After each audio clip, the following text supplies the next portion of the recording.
15 Curitiba, eleições 2016. Hoje vamos entrevistar a ex-prefeita de Rio Branco do Sul, Karine. Tudo bem, Karine? Tudo bem, Luciano? Prazer estar aqui. Dizem que esse é o blog, a página que mais cresce no Paraná, né? Vamos ser humildes, né? O 15 vamos dizer assim, tem um bom público hoje em dia, né? O Alborguete Neto fez um grande trabalho no 15, né? Nosso Léo Dias do Paraná, né? Então tem bastante fofoca e o povo gosta, né? Não, Léo Dias não. Tem credibilidade. Também. E isso aí o 15 cada vez está crescendo mais. E agora a gente está fazendo essas entrevistas políticas, né? Sim. Eu acho que é bem importante trazer o nosso público conhecer também os nossos candidatos, né? Que vão representar o estado do Paraná pelos próximos 4 anos e pelos 8 também como senadores. Você foi prefeito de Rio Branco do Sul. Quem conhece Rio Branco sabe que é uma cidade bem complicada, né? No passado, né? A gente via muita coisa no passado de Rio Branco aí dizendo... acho que foram 3 prefeitos que foram assassinados, né? 3, ao longo da história foram 3. Como é que foi ser prefeito de Rio Branco, Karine? Pensando nisso foi difícil, né? Mas, assim, eu acho que isso, assim, de maneira bem honesta, nunca me preocupou muito, né? Falei isso numa palestra que eu dei hoje, na verdade, no café. Falei, olha, eu tenho uma fé muito grande, assim, na vida e em Deus. Eu acho que tudo está escrito, né? Eu acredito no destino. Então, se for para morrer com um tiro, se for para morrer com um infarto, vai ser. Então, isso nunca me causou temor. O que me causou temor foi quando eu assumi a prefeitura e vi um cenário aterrorizante da prefeitura, né? Os 80 milhões de dívidas, eu achava que era um pouco menos, eu achava que era 50, virou 80, não tinha nenhuma certidão e tinham certidões que os passos para que a gente chegasse lá eram muito longos e muito difíceis, né? Tudo muito burocrático. Não tinha servidor concursado ali com capacidade em alguns assuntos que a gente precisava, desde contador, RH, eram todos comissionados, só assumir tudo zerado. Então, assim, a dificuldade foi de gestão maior do que um temor pela violência política. E aí também, não só 3 ex-prefeitos, né, Luciano? A gente teve ali de 2000 a 2013 8 cassações, entre vai e vem de prefeitos, né? E isso também não ajuda nada a máquina pública, não ajuda a gestão. E meu temor também era essa relação com o legislativo, que graças a Deus a gente conseguiu trazer paz, né? Eu governei em paz, governei com a maioria o tempo todo. Agora, antes de sair, os 11 vereadores estavam na base da prefeita, né? São 11 em Rio Grande do Sul. Então, sempre trazendo para perto, sempre dialogando, algumas concessões que a gente tem que fazer, isso faz parte da política, né? Ajudar também o vereador, porque também é muito cobrado, né? Eu digo que a porta da pressão maior que o político sofre é o vereador na ponta, né? Então, acho que isso, assim, esses foram os meus temores, né? Tanto que eu falo que quando eu ganhei a eleição, eu tava com os ombros muito pesados. Não consegui ficar feliz a primeira, né? As segundas fiquei bem feliz porque eu sabia que era uma continuidade, que já estava dando certo. Mas a primeira eu falei, cara, será que vai dar certo isso daqui? Será que eu vou conseguir? Porque... E além de tudo, muito mais cobrado, né? Sim. Mulher, jovem, sem ninguém na família. Meu pai nunca foi político, minha mãe tão menos, né? Então havia toda uma expectativa, eu vendi uma ideia, né? Eu vendi, porque política a gente trabalha com marketing. Sim. A venda que eu fiz foi uma cidade de cara nova, essa foi o logo da campanha. Então eu tinha que entregar isso, né? Sempre ver muito a sério as coisas, assim, prometeu, na minha opinião, tem que cumprir, se não cumpriu, tem que explicar por quê. A gente vê que você está muito próximo ao ex-prefeito de Curitiba, Rafael Greca, Sim. né? Foi prefeito por 3 mandatos. Ele é uma pessoa, assim, que te inspira na política, assim? Demais.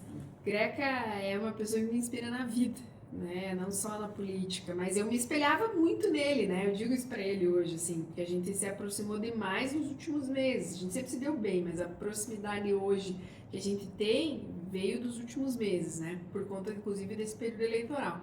Mas eu me impressiono cada vez que eu estou com ele, porque além de ser de uma absurda inteligência, de ter todo um arcabouço histórico na mente dele, tudo ele consegue levantar desde, por exemplo, a primeira vez que ele me conheceu, você é de Rio Branco do Sul, isso há bons anos.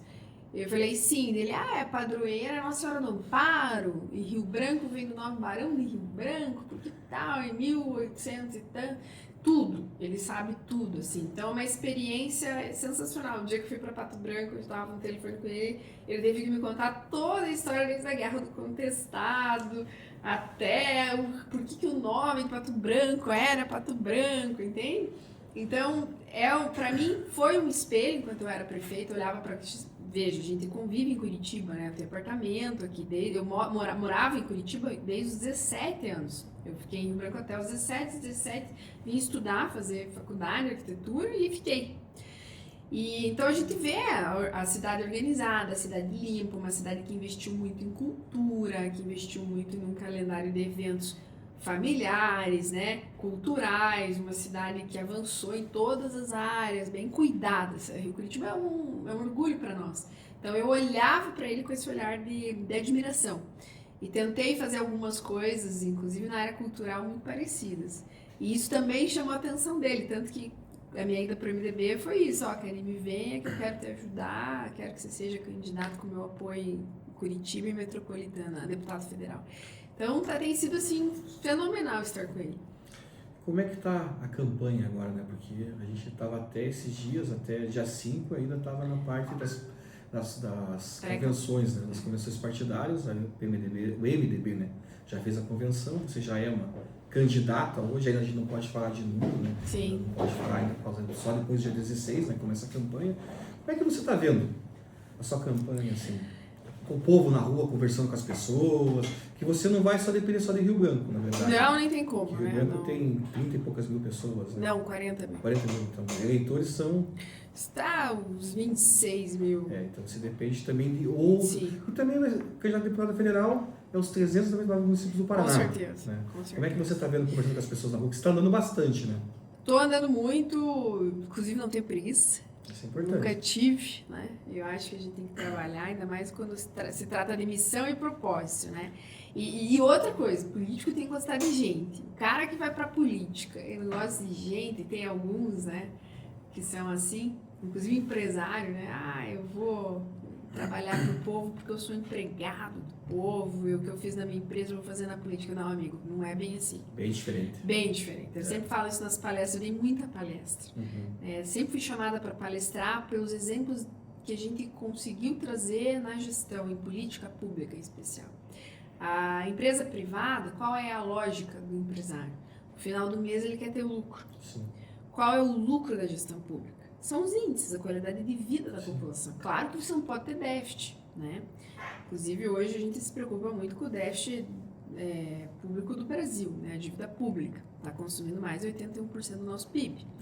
Então, isso não é um bom sinal. A gente não pode ter isso, tem que ter responsabilidade fiscal, né, em todas as gestões, né, do executivo. Mas a qualidade de vida que é o lucro. Então, é isso que tem que mudar a chave. Assim. Eu entendo muito que a política, Luciano, ela é uma entrega. Você escolhe colocar a tua vida à disposição. E quando eu falo a vida, a pessoa que assiste, você fala, tá exagerando. Não tô, de fato é isso, porque não tem... O político a cada 2 anos tem campanha, não é 4. Mesmo se você é candidato ou não, você acaba apoiando alguém, enfim. Então é uma vida de entrega. E quando você assume um cargo, eu pelo menos entreguei tudo que eu tinha de melhor intelectualmente, estudei para ser prefeita, me qualifiquei para isso, fiz mestrado, fiz pós-graduação, fui trabalhar na prefeitura de Pinhais, graças ao ex-prefeito Luizão, que pude aprender muito lá. A melhor gestão pública do Paraná ainda é Pinhais, a segunda é Curitiba e a terceira é Rio Branco do Sul, de acordo com o Tribunal de Contas. E isso eu consegui transformar uma gestão que era a segunda cidade com a maior dívida consolidada do estado do Paraná. Só perdia para Porecatu na divisa com São Paulo. E nós viramos toda essa página na posição de transparência do ranking do Paraná. 364. Eu coloquei em 2 anos a primeira cidade mais transparente do estado. Então a gente mudou totalmente a cara e foi isso que eu prometi que faria, assim, né? Quando eu falei, né? No início que eu fiquei com medo, será que vou mudar? Mudamos a cara, entregamos isso, 87% do que eu prometi no plano de governo, monitorei em tempo real no site da prefeitura, até hoje tem, nós cumprimos. Eu sei dizer o que a gente cumpriu e o que a gente não cumpriu e por que não cumpriu. Tem motivo técnico para isso. Mas, enfim, por isso, ao longo desses anos, eu fui convidada para palestrar. Fui palestrar até fora do Paraná por conta da habitação, o Conselho de Arquitetura me chamou para palestrar em outros lugares, Goiânia, Aracaju, Espírito Santo, Brasília. E aí alguns cursos que eu fui chamada no Paraná para vereadores, por exemplo, prefeitos. E eu fui, então eu estourei a bolha, eu saí de Rio Branco. E aí ano passado, 2025 de janeiro, eu me torno presidente do maior consórcio do estado, que é o Metropolitano Comesp, consórcio que hoje está abraçando toda a metropolitana e 3 municípios do litoral. Então eu comecei a conviver com os meus colegas prefeitos, prefeitas, conhecer vereadores, e a gente pôde fazer grandes coisas, assumir a presidência da Associação de todos os consórcios Paraná, conheci outros prefeitos no interior, outros consórcios, a necessidade dos consórcios. Então isso fez com que eu estourasse essa bolha. E aí, com a aprovação que a gente teve em Rio Branco, 85%, a maior aprovação de Curitiba e região metropolitana, né, a maior aprovação de uma prefeita no Paraná, mulher, me deu esse know-how de pensar, falei, cara, será que agora é a hora? E aí eu tenho andado, né, você perguntou como é que tá essa recepção. As pessoas se impressionam com o que a gente fez lá. Eu falo que eu não sou a melhor prefeita, eu fui uma excelente prefeita. Mas o que é diferente no meu caso? No meu caso, totalmente atípico. Totalmente atípico. Quando você pega uma jovem que desde lá dos seus 14 anos falava, eu vou ser prefeita, com uma família que não é política, numa cidade de coronéis, numa cidade de 3 prefeitos assassinados, campanha com colete à prova de bala, carro blindado, e se torna prefeito contra tudo e contra todos, governa com paz política, né, junto com a Câmara de Vereadores, governa com entrega, faz um hospital, pavimenta uma cidade, outras 1000 coisas, tira 1.583 pessoas da pobreza, com diversos programas sociais, programas de capacitação, programas de ajuda às crianças e tudo mais. Cara, é um case completamente improvável na política. O que nós fizemos lá era improvável. Porque o que é provável hoje? Eu não tive grandes apoios. Eu não tive, por exemplo, teve gente que se reelegeu com o ratinho pai indo nas cidades fazendo campanha. Sim. Né? Eu não tive nada disso. Entendeu? Eu tive apoio de pessoas muito importantes, para Alexandre Cury, um cara que me ajudou demais, né? Beto Preto, então o secretário de saúde ajudou o município. Mas assim, ninguém chegou e colocou, essa é a Karime. Não. Foi mérito meu e de uma equipe que trabalhou demais, sabe? E aí as pessoas estão recebendo bem. Uma coisa que tá legal, e eu acho que a gente vai se impressionar nessas eleições, é o voto feminino. Não sei se você tem percebido isso, assim, quando você conversa com amigas, mulheres. As mulheres estão, assim, abraçaram a ideia de votar em mulheres, mais do que eu tô vendo, que eu via nas outras eleições. Por quê? Porque a gente está vendo muita notícia negativa, né? É um levante de mulheres em defesa de outras mulheres. Quando a gente vê todo esse feminicídio, 4 mulheres sendo assassinadas por dia, uma mulher ou menina sendo estuprada a cada 6 minutos, enquanto a gente está dando entrevista aqui, 12 minutos de entrevista, já 2 foram estupradas no Brasil, é muita coisa. Sim. Então, as mulheres estão entendendo que a importância de ter mulher lá é falar por elas, isso eu estou vendo, então tenho me reunido demais com mulheres. A gente está com muita liderança no Paraná, desde vereadores, alguns prefeitos, lideranças de associações, de instituições. Então, a gente está mapeando voto e, além de mapear voto e ser muito bem recebido por isso, porque a gente furou essa bolha de Rio Branco do Sul, a gente também tem as redes sociais, que vão muito bem. O quanto isso traz de voto, eu te confesso que eu não sei, mas eu sempre estou indo nas cidades e alguém fala, eu já ouvi falar, eu conheço.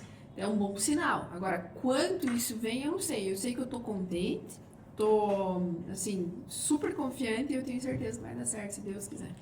Por que a escolha para federal, deputada federal? Primeiro que eu vou te confessar que eu nunca senti simpatia pela Assembleia, assim.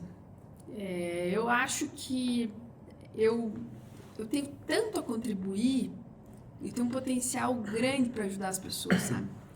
Para ajudar o nosso estado. E Brasília está passando por uma crise moral que precisa de gente com coragem para ir para lá, né? Comprar mandato tem gente que vai comprar, como toda eleição teve. Lacrar em rede social e virar deputado vai ter gente que vai fazer isso e não vai contribuir pata vida nenhuma. A gente está vendo isso em Curitiba, né? Tem gente que desde que ganhou a eleição de vereador está achando que está em Brasília. Está falando até do Trump. Mas não fala do Tatuquara, não fala da SIC, não fala do Novo Mundo, não fala dos projetos de lei que beneficiam a criança, do material escolar, nada, né? Então essas pessoas vão para Brasília, algumas a gente sabe que vão, e aí me diga o que vão fazer. O que vão fazer? O que elas sabem da necessidade de um cidadão hoje do Paraná? Que precisa de uma creche, que precisa de uma unidade de saúde, absolutamente nada. Você comentando sobre isso, a gente vê, né? Tem muito vereador, a gente fala, né? Vereador de Brasília em Curitiba. Se você perguntar para eles, igual você falou, onde fica o Tatuquara, eles vão falar por causa do mapa, né? O Google vai dizer. Porque eles não vão ver as necessidades das pessoas, eles estão preocupados. Teve vereadora que foi fazer abaixo-assinado para derrubar o ministro do Supremo, vamos dizer assim. Mesmo. Coisas assim que não tem. Eu acho que ela não tem que pensar, né, que o ministro que está fazendo lá, acho que tem coisas erradas também, mas não é a função dele. Ele foi eleito vereador de Curitiba para cuidar de Curitiba. Então, agora eu estava vendo uma matéria até hoje, que são 25 vereadores de Curitiba candidatos a deputado estadual ou federal. Desses 25, 14 acabaram de assumir fazem 2 anos. Nem 2 anos fez ainda, né? Eles assumiram. 1 ano e meio. Tá, daí eu te pergunto, que compromisso que tem com o povo? Nenhum. Você pode até replicar a pergunta para mim, Karime. Que compromisso você renunciou ao teu cargo de prefeito, foi reeleito? É diferente, ao meu ver. Sim. Não estou falando que é 100% certo, isso não é isso. A questão é muito mais pragmática. Vamos aos fatos. Por exemplo, eu fui reeleito, fiquei 5 anos e 4 meses, tá? Primeiro isso. Eu entreguei no primeiro mandato 87% do que eu prometi. Eu honrei o voto que eu tive. Segundo mandato, o dia que eu renunciei, eu já tinha entregue 56%, sem chegar na metade do mandato. Tem uma consultoria contratada na gestão que faz ranking de entregas por secretaria, uma empresa contratada, que vai nas secretarias, que fala, que acompanha o trabalho dos secretários. O vice-prefeito está comigo, que assumiu hoje o prefeito Ayrton. É uma personalidade diferente da minha, sim, mas manteve as equipes, a gente continua em uma conversa muito próxima, o plano de governo é o mesmo, as entregas estão acontecendo, eu deixei tudo assinado para pavimentação total, hospital, que era a minha maior promessa, entreguei funcionando, operando. Então, é uma coisa diferente. Agora, a gente está falando aqui de mais de 70%, você está me falando, né, da Câmara de Curitiba. Sim, qual é o compromisso que essas pessoas têm com o eleitor que votou nelas para vereador, em especial esses 14, que é o primeiro mandato? Porque, me conta assim, Luciano, você acha que eles são candidatos por quê? Eu vejo assim, a diferença de você para eles, nesse caso aqui, você teve que abrir mão. Vamos supor assim, você abriu mão de ser prefeito da cidade da tua, tipo, tinha mais de 2 anos e meio de mandato. Haja coragem. Haja coragem. Eu acredito o seguinte, se a pessoa está num cargo de vereador e quer ser candidato a deputado, é um direito dela. Mas, então abra mão também. Abra mão. Entendeu? Você acredita que tem um potencial para, né, fazer a votação para deputado, quer ir para Brasília ou aqui para a Assembleia, é um direito dela. Só que tem que abrir mão. Mas o que acontece hoje, Karine, na verdade, é o fundo eleitoral. Também. As pessoas querem pegar recurso. Nós estamos com um fundo eleitoral de 5 bilhões de reais no Brasil, que é um absurdo. As pessoas acham que dinheiro é tudo na campanha. Não é. A campanha, na verdade, é a conversa. Lógico, você atingir o número de pessoas que vai ter que atingir para ser deputada, é um número muito grande. Você tem que atingir ali 80, 100 mil pessoas, mais ou menos, né? A gente não sabe o número ainda, mas mais ou menos nessa casa, ou até mais. O próprio Luizão, que você comentou aqui, ele ficou fora com 94 mil votos, se eu não me engano. Ele ficou fora na passada porque o partido dele não atingiu, né? O conceito eleitoral para fazer uma cadeira. E isso vai se repetir com 2 deputados hoje. Eu gosto de estudar bastante isso, sabe? Eu estava dando uma olhada nas chapas ali, eu acredito que tem um já que está fora. Não, já. Infelizmente, porque é um grande deputado. Infelizmente. Não vou citar também para não deixar as pessoas tristes, né? Mas eu acredito que um já está fora. O outro tá com o pé também. Tá arriscado. Só que acreditado, eles tiveram tempo de montar chapa, também não conseguiram, não lutaram, correr atrás, né? Você também tem que, a responsabilidade é deles também, né? E assim, não é só montar chapa no momento de montar a chapa. A construção partidária, ela é coletiva. Sim. E ela tem que ser, primeiro, muito democrática. Você tem um estado inteiro.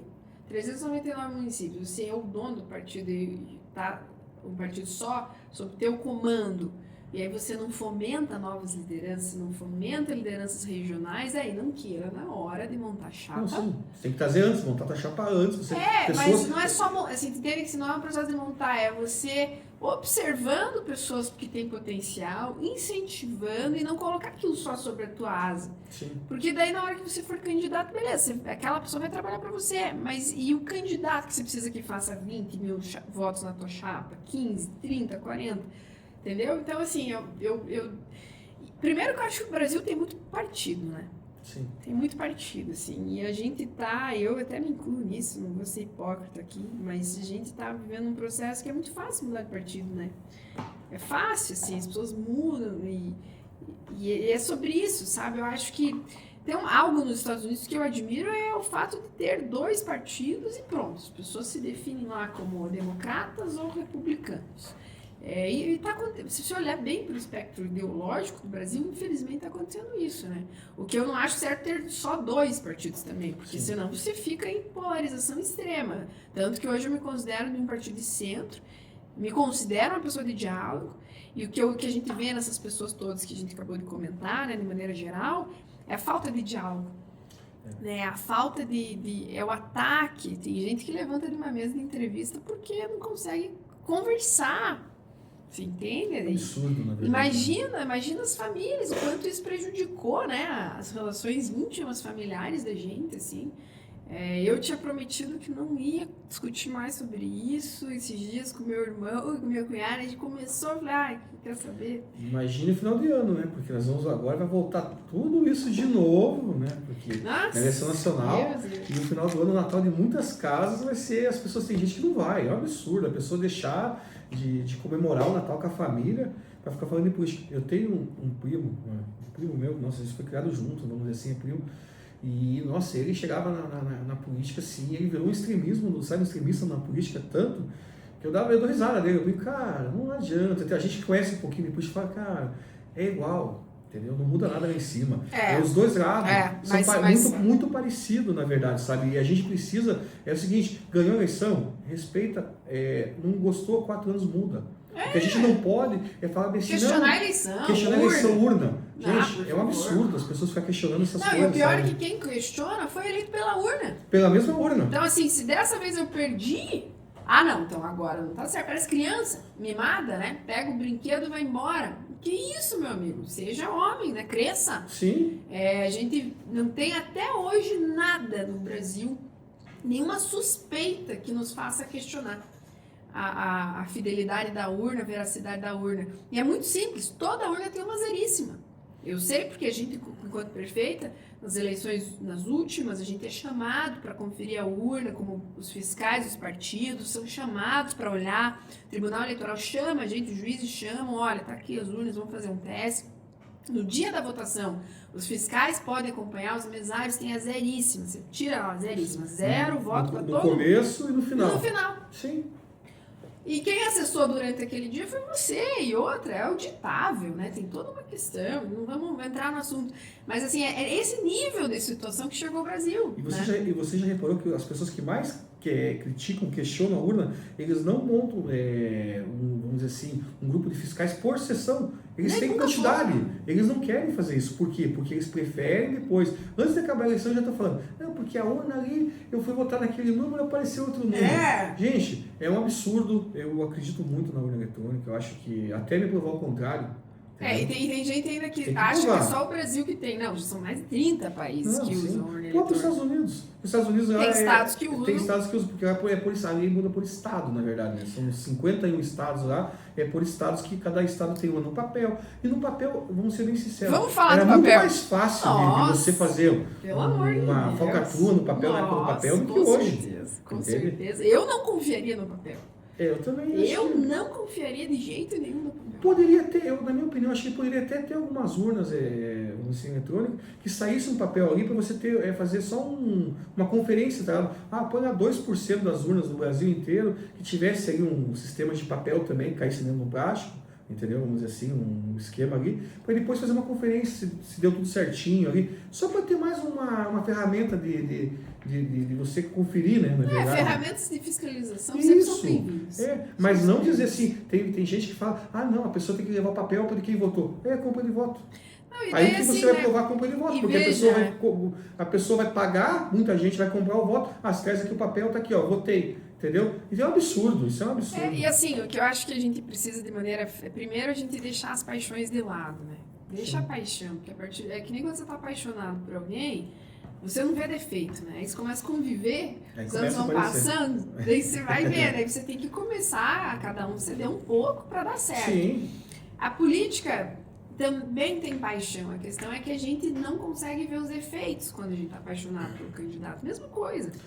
Aí você tenta falar algumas coisas para ambos os lados, mas eu sei porque já tentei para os ambos os lados falar coisas que eu acho que, olha, isso aqui não tá certo, podia ser diferente, isso aqui não tá certo. E não dá, não vai. Quem é fã, quem é apaixonado não consegue discutir. E veja, assim, né, a gente tá falando daí, precisamos dialogar e ao mesmo tempo precisamos entender como eleitores que quem vai mudar o Brasil é o Congresso. Porque desde que alguém com muita preguiça de governar colocou o orçamento secreto no Congresso, isso pra mim é preguiça de governar. Você pega o dinheiro e fala, viu, pega pra vocês que eu vou dar entrevista no Cercadinho, que eu vou... Simplesmente, cada deputado hoje tem 60 milhões de reais. A gente tá falando de 60 bilhões em emendas todos os anos. O Brasil não tem mais dinheiro no governo federal para fazer grandes projetos. Se o presidente da República fosse quem fosse, quisesse fazer um trem-bala que ligasse lá Rio Grande do Norte ao Rio Grande do Sul, norte a sul do Brasil, que a gente não tem, nem falamos mais sobre mobilidade urbana no Brasil, né? Outros meios que a gente precisa avançar. Não dá, é mentira, não tem dinheiro. Tem que pedir dinheiro lá pro deputado, para emenda. Eu fui para Brasília com projetos prontos. Só 7 milhões eu pedi de pontes, cabeceira de pontes, depois da grande chuva que a gente teve em 2023, mandei fazer projeto. Falei, olha, preciso de dinheiro. Fui no secretário nacional de Defesa Civil. Preste atenção, de prevenção. O homem olha para mim e fala assim, prefeita, a ponte já caiu? Eu falei, não, eu quero que não caia, né? Justamente, eu tô evitando. Quero reformar a cabeceira. Vai ser muito maior depois, né? Se cair. Daí ele olhou para mim, não, então se não caiu, a gente não pode fazer nada. Peça pro teu deputado, procure a bancada, porque aqui não tem dinheiro. Puxa, sabe, eu nem julgo o cara, mas se veja que ponto a gente chegou. É só o fundo emergencial que ele tinha ali, na verdade, né? Só depois se acontecer a tragédia, aí tem um fundo para usar. Tudo errado. No país, no mundo que está passando uma crise climática, está passando, não. Vai passar agora, o resto dos próximos, sei lá quantos anos a gente vai viver ainda, né? Mas como humanidade. Mas no Brasil, de 5.570 municípios, só 11% desses têm defesa civil completa. O meu era um deles. 11%. Você acha que a gente está preparado? Por exemplo, o El Niño está chegando. Sim. Diz que vai ser o pior de 140 anos. A gente não está preparado, entendeu? Aí eu volto a te dizer, as pessoas continuam brigando por conta de político de estimação, tá? E aí, quem tá com o poder na mão, as pessoas não sabem nem quem vão votar, que é deputado federal e senador da República. É muito sério isso, assim, sabe? Eu te digo assim, você não tá me perguntando, mas te digo de cara, eu sou contra essa quantidade de emendas que um deputado tem. Karim, o que você vai fazer com as duas? Vou distribuir para os municípios, claro, o que eu vou fazer? Né? Tem que trabalhar também, já que mas vou lutar internamente primeiro para que haja transparência. Tem que ter transparência, a gente não sabe para onde está a emenda hoje. Hoje o teu dinheiro é totalmente rastreado pela Receita Federal. Sim. O meu, de todos nós. Como que uma emenda de um deputado não é rastreada? Não, e outra coisa, uma coisa que é um absurdo, o deputado poder destinar emenda para outro estado, vamos dizer assim, que não é o dele. Lógico, se acontecer algo igual aconteceu no Rio Grande do Sul, uma tragédia, eu até concordo. É um fator assim de outros deputados do estado, porque foi uma tragédia no Rio Grande do Sul anos atrás, quando o enchente que aconteceu ali, uma situação, Mas agora a gente pega muito deputado destinando emenda aqui, vamos supor um exemplo, aqui do Paraná, para o Nordeste, para educação, para cursos de educação. Pois é, mas daí me conta por quê. Né? Sim, porque a gente sabe que alguma coisa errada tem, está totalmente errado. Aí quando começa a fiscalização, o Flávio Dino, o ministro do Supremo, começou a fiscalizar isso aí, muita gente, não, o Flávio Dino, isso é errado. Gente, a gente tem que parar o seguinte, independente, quem venceu, todos nós temos que fiscalizar, entendeu? Ganhou o cara da esquerda, todo mundo tem que fiscalizar, independente se você é esquerda ou direita. Se ganhou o cara da direita, é a mesma coisa. O povo tem que parar de ser torcida organizada de político.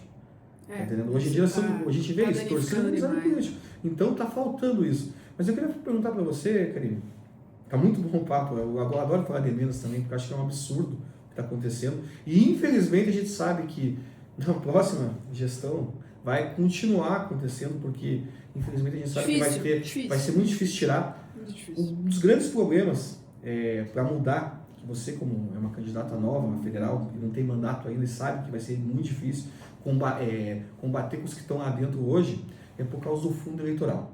Queria saber a tua opinião sobre o fundo eleitoral. Hoje está em 5 bilhões. A gente viu que tem 3 milhões e pouquinho, que é o gasto máximo, né? Que um deputado pode gastar, o teto. O que você acha do fundo eleitoral? Bom, primeiro que eu também não vou ser hipócrita, eu vou receber. Sim, lógico. E vou usar de Sim. maneira honesta e transparente, né? A gente vai fazer prestação de contas. Mas eu, Karime, acho que é muito dinheiro público para isso. Eu acho que tinha que ter um teto, como já teve, só que sempre está aumentando. Você não pode mais aumentar. Né? O que você faz com 5 bi?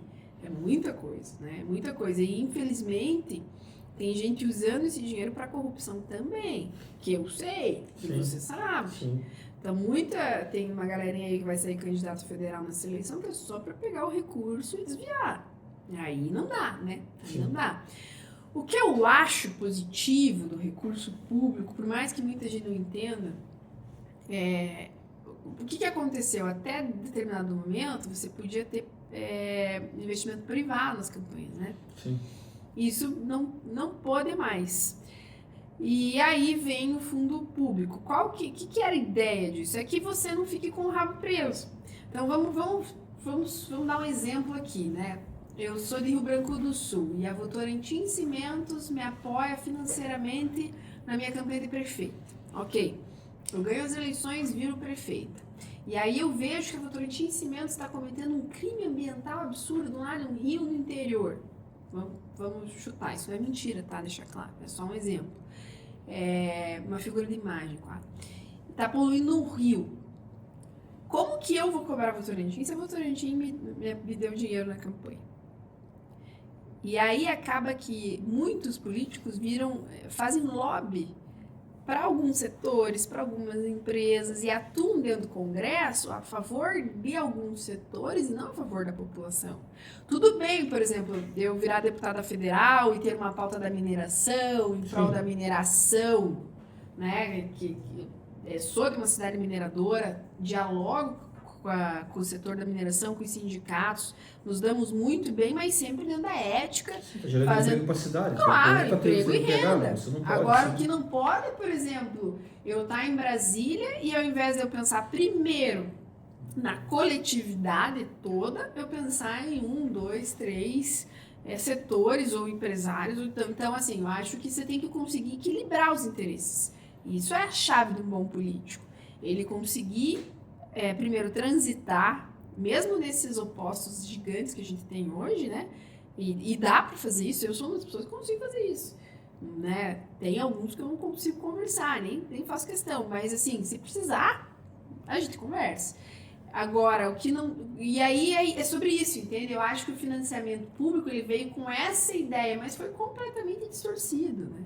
Ele veio com a ideia de não precisar de financiamento privado e tal. Eu até acho que o financiamento privado, em determinado momento, era melhor, porque você via quem era público também, a doação era transparente, na verdade. Você tinha que prestar contas de quem estava te doando.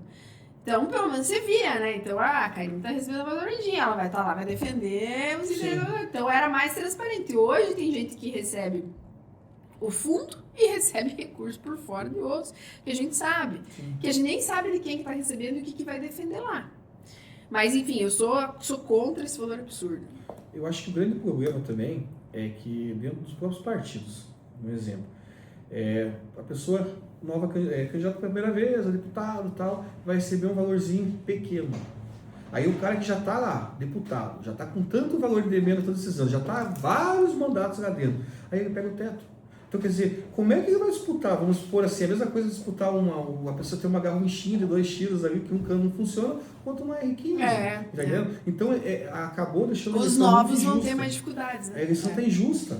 Mas aí que tá. Desse ponto também. Mas você entende que daí, o que eu falo das emendas, eu falo pro fundo. Faltam normas de utilização. Sim. Por exemplo, emenda. Você, te faço uma pergunta agora, que você também é um político, querendo ou não é? Luciano, você acha que... Você é contra ou a favor de usar emenda parlamentar em festa, show. Então, entrando na parte da emenda, eu acho que tem que existir emenda. Acho que vamos dizer assim, o político precisa também, ele tem que trazer... Sim, mas como recurso, era antes, né? Sim, mas antes o era valor, 18 milhões, isso, 60. 10 milhões, acho que 10 milhões seria um valor já alto, mas vamos dizer assim, um valor assim justo, principalmente para a parte de saúde. A gente sabe que tem muitas dificuldades, as cidades, educação principalmente, segurança, eu acho que são 3 passos assim que seria interessante o próprio deputado ter esse valor. Só que eu sou totalmente contra usar em show, tá entendendo? Vamos dizer assim, se quer fazer eu acho que a cidade tem que fazer festa. Também, Concordo sou a plenamente. favor. Mas vamos fazer o seguinte, quer fazer uma festa lá no Rio Branco do Sul? Vamos buscar na Votorantim um patrocínio, Foi vamos o que buscar nós na outra fizemos. empresa um patrocínio, Perfeito. as empresas, o próprio comércio da região, porque o comércio vai ganhar aquela festa. Olha, vai a gente vender, teve, tá gente, vendo? a nossa última festa. Primeiro que como eu assumi o município com essa dificuldade financeira toda, todos os anos nós fizemos festas muito pequenas, familiares. Sim.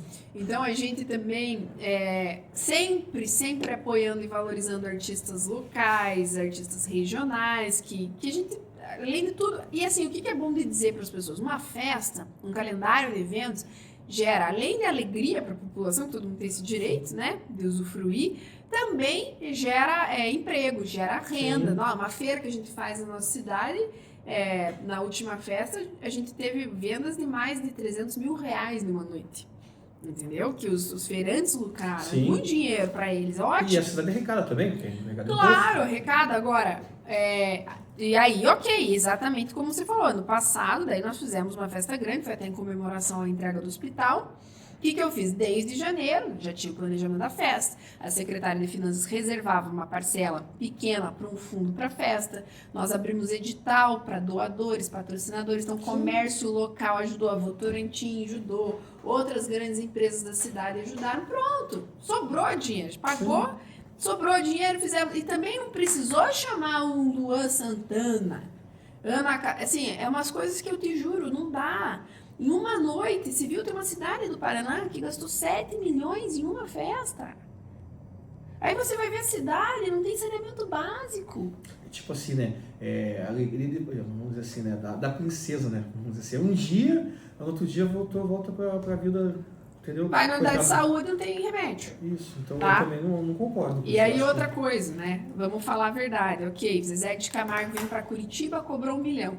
Zezé de Camargo vai para São José dos Pinhais, do lado, cobrou 1,5 milhão. Esse meio milhão, por quê?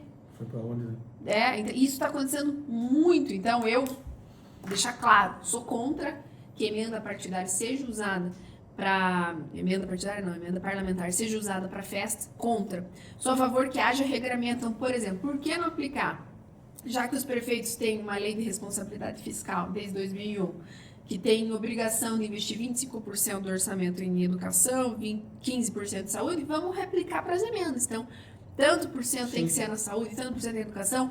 Primeira infância, criançada, juventude tem que receber parte desse dinheiro. Fiz um vídeo esses dias, você acredita? Que dos 3 últimos anos, do total das emendas parlamentares, só 1% foi em defesa da criança e do adolescente. 1%. Esse ano, 2026, 0,4%, 52 bi. Você sabe quanto foi para shows? Na verdade, eu fiquei curioso agora.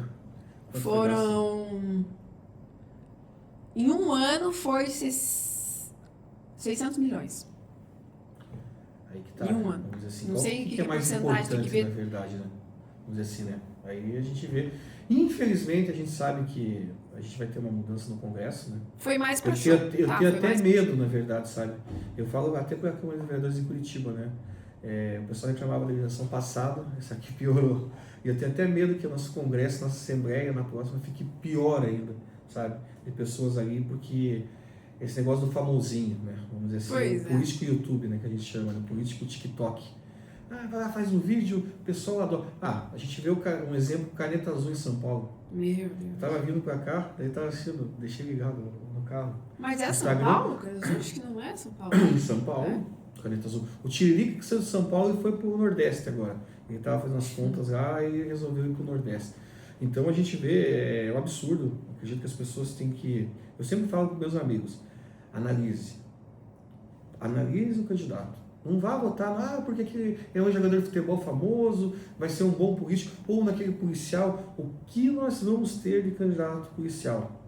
Já tivemos, Não, né? é um absurdo. Nas últimas, eu até uso como exemplo, né? Nós não queremos mais favor para fazer videozinho e ficar lacrando, xingando. Nós queremos um político que chegue lá, pense, que saiba fazer um projeto, Exato. que traga o recurso para o município. Vamos falar de saneamento básico. Não, Nossa, é um grande assim, problema que discuta com qualidade os assuntos. Sim. Porque, por exemplo, você veja, a gente teve uma PEC da segurança pública. Você viu em algum momento alguém trazer sindicato, associação de delegados da Polícia Federal, dos servidores da Polícia Civil, Federal, Militar, de trazer especialista de universidade, especialista de outro país que deu certo, discutir isso, discutir dado, discutir experiência, discutir pesquisa?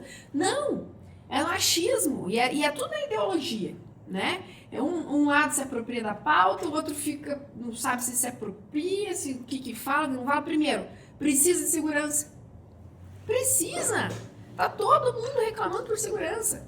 Teve uma entrevista que a gente fez aqui que a pessoa comentou: veja São Paulo, os dados de São Paulo diminuiu o número de homicídio, né? Aí eu comentei assim, mas diminuiu o número de homicídio porque o governo fez algo ou porque o crime organizado não deixa matar sem autorização? Todo mundo sabe que o crime organizado de São Paulo, para você, vamos supor, na periferia de São Paulo, para você fazer qualquer coisa, nessa parte do homicídio tem que ter autorização lá, né?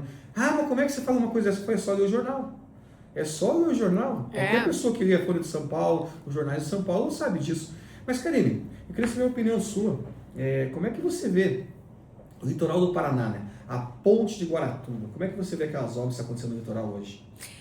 Com bons olhos, não tem como não olhar desse jeito, né? O avanço estrutural e mobilidade urbana que traz a ponte, graças ao governador Ratinho, acho que a gente precisa ser justo, né? A sua equipe toda, enfim, foi um homem visionário. Eu acho que foi sensacional. E eu estava vendo até o governador compartilhou esses dias, pôde voltar a ter, acho que, golfinhos ali, né? Eu tava vendo? Não vi, não cheguei. Foi isso, né? Porque daí, como a gente tira o ferryboat tem toda travessia diária, né? Um vai e vem, você tá atrapalhando ali aquele... O óleo cai na água também, né? Porque vaza um pouco também. Então a vida marítima volta com força. Então teve um impacto ambiental, acho que mais positivo também. Eu vejo com bons olhos, acho que foi incrível. Às vezes tem alguma oposição que critica, mas nunca vai ser perfeito, né? Eu acho que o fato de ter a ponte, né? Olha o tamanho da obra, olha em pouco tempo que foi feita, o resultado que está trazendo para a vida das pessoas que moram ali e todo o Paraná, né? Que acaba indo para o litoral, acho que não tem nem que criticar. Aos poucos, as outras coisas vão se ajeitando, alargando vias e tudo mais. O pessoal reclama um pouco, né? Mas é igual a gente fala, né? Uma pessoa que mora em Guaratuba, uma ambulância que estava passando em Guaratuba, Matinhos, tinha que esperar o robô chegar, imagina a pessoa podia morrer. Agora faz em, 3 minutos, acho que a travessia no dia de semana normal, porque o morador que mora nas praias aí ficou maravilhoso. E aqui é ditado, também se chega vai pra praia, igual agora teve a festa do Divino em Guaratuba, né? Sim. O pessoal, fiquei 1 hora esperando pra passar. Falei, gente, você ficava 10 horas antigamente pra passar no ferroboto. Quer dizer o quê? Lógico, todo mundo foi pra festa do Divino. Tem dificuldades? Tem. Mas a gente sabe que ele tem, nós temos ali o morro. Como é que você vai abrir no morro? Tem que ter outra estrutura que você precisa fazer. Luciano, mas assim, tem uma questão, eu não vou falar nem politicamente, vou falar como técnica agora, eu sou urbanista, né? Sim. O litoral, uma ponte dessa, ela é um projeto ela foi um projeto isolado de conexão. Ok? Sim.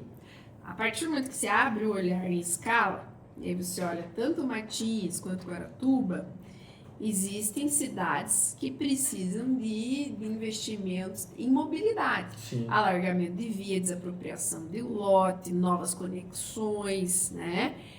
Então, e o litoral, assim, ele está muito melhor. Houve um investimento muito grande nas orlas e tudo mais, mas a gente precisa olhar da orla para dentro também. Sim, sim. Então, isso eu acho que é o próximo passo do próximo governo do estado, porque, claro, que não se faz tudo em 8 anos. Então, eu entendo. E outra coisa, litoral do Paraná, você tem cidades que são praianas e você tem cidades que não são praianas e que são cidades históricas que precisam urgente de um olhar. Eu falava para o prefeito Rafael Greca, falava, se o senhor foi governador, me deu a oportunidade de ser a prefeita do litoral, a gestora do litoral. Eu não queria ser prefeita só de Antonina, só de Morretes. Eu queria ser a prefeita do litoral. Eu ia pegar nem sei se prefeita, mas assim, técnica, urbanista, sabe? Me contrata para fazer um projeto urbano com uma equipe que eu pudesse executar. Desde drenagem, precisa de um investimento forte em drenagem, nessas cidades. Ainda tem muito a melhorar em drenagem. Precisa de duplicação de algumas PRs, que algumas já estão acontecendo. O governador Ratinho Júnior, na verdade, desculpa te cortar até, Imagina. mas ele está fazendo ali entre Matinhos e Pontal. Sim, né? super vai importante. ser feito ali também. Guaratuba vai fazer agora me fugiu o nome na areia, vai fazer o alargamento da areia também, né? Sim. Vai fazer. Só que eu até, não defendendo, mas eu até entendo o governo. Qual que era o maior medo do governo quando ele lançou a ponte? Que cavassem. Entendeu? Até teve várias brigas, tentaram travar, né, por causa. Então eles acabaram fazendo meio correndo para poder fazer, e lógico que ficou, tem problemas tanto em Guaratuba como em Matinhos, que precisa, igual você mesmo falou, pagamento de ruas, até foi feito em Matinhos uma parte, falta mais em Guaratuba, só que ele também tem um morro, né, vamos dizer assim. É complicado, são várias situações. Mas tudo é possível de resolver. Sim, mas só o que você está fazendo para ajudar o povo do litoral, que tem a facilidade de passar hoje ali. Eu não fui conhecer a ponta ainda, eu quero descer para conhecer a ponta, como é que ficou. Mas só de você ver que as pessoas estão tendo hoje, né, de salvar uma vida, né? Só de você saber que salvar uma vida. É louvável. O próprio Hospital Novo de Matinhos também, que eles estão fazendo, que vai ser um hospital novo que Matinhos tem dificuldade também. Tudo depende de Paranaguá. Isso hoje é um grande problema. Importante. Mas eu queria também fazer mais uma pergunta para você, que aconteceu em Rio Branco, né? Vamos lá. O Moro teve em Rio Branco, né? E daí eu vi que você fez um vídeo, aí o Moro pegou o teu vídeo também, foi querer retrucar. O que aconteceu afinal? O Moro foi em Rio Branco fazer uma reunião política, não teve público na reunião? Não, e ele quis me culpar, né? Primeiro que eu acho que os políticos têm que entender um pouco mais de pessoas. Sim. E ele é um deles, tem que entender mais de povo, né? Ele teve vestindo uma toga por muitos anos da vida dele, e ele não conhece o que é o povo. E aí ele entra num período da vida dele que ele se torna conhecido e virou isso, né? Conhecido por quê? Porque prendeu o ex-presidente Lula, presidente agora, né? Na época, então, ex-presidente. E isso virou a bandeira dele, né? Então ele é desconexo da realidade das pessoas totalmente. E aí todo esse know-how público que ele teve, e aí depois virou ministro, tudo, ele vai a candidato ao Senado, e ele se elege senador. Então ele ficou senador até hoje, já foram 4 anos, né, de mandato do Senado. Se ele perder a eleição do governador, tem mais 4. Nesses 4 anos eu nunca o vi andando na metropolitana. Eu nunca vi. Eu nunca recebi a ligação do senador ou da equipe dele falando: prefeita, o senador vai fazer uma visita à região, quer passar a tomar um café com a senhora, em que enviar um recurso, ouvir suas pautas, ouvir suas demandas. Nunca. Nem eu, nem meus colegas prefeitos da minha região, nem meus colegas prefeitos da metropolitana. E isso pode chamar todos os meus colegas aqui, eles vão confirmar o que eu estou te falando. Então aí o cidadão pré-candidato a governador quer fazer um evento. E aí, primeiro, começa dizendo que para ir no evento dele, as pessoas têm que se inscrever. Só entra se fizer inscrição. Uma senhora falou assim para mim em Rio Branco: poxa, Karine, mas será que para votar a gente vai ter que fazer inscrição? Eu falei: não, demos risada, né? Mas aí ele vai lá, faz um evento, primeiro que encheu de capanga a cidade durante o dia. Você acha que o povo vê isso como? Meu povo não é bandido? Sim. O povo é trabalhador, o povo honesto, recebe todo mundo muito bem. Então, a primeira coisa que ele não lembrou, que ele nunca tinha ido para lá. Ele conheceu o Rio Branco nesse dia, sendo 4 anos vereador do estado do Paraná. Senador do estado do Paraná. Segundo, antes dele pisar, ele manda uma equipe de mais de 60 homens, segurança, debaixo das árvores do nosso bosque. Tinha gente andando, olhando, como se a gente fosse fazer algum atentado contra um senador da República, jamais. E quero deixar muito bem claro, ele é bem-vindo. Ele é, assim, independente se gosta ou não gosta, a gente jamais vai fazer algo contra, a gente vive uma democracia, eu falei isso no vídeo. Mas as pessoas talvez não achem que ele seja tão bem-vindo, no sentido que não foram prestigiá-lo. E isso causou uma frustração.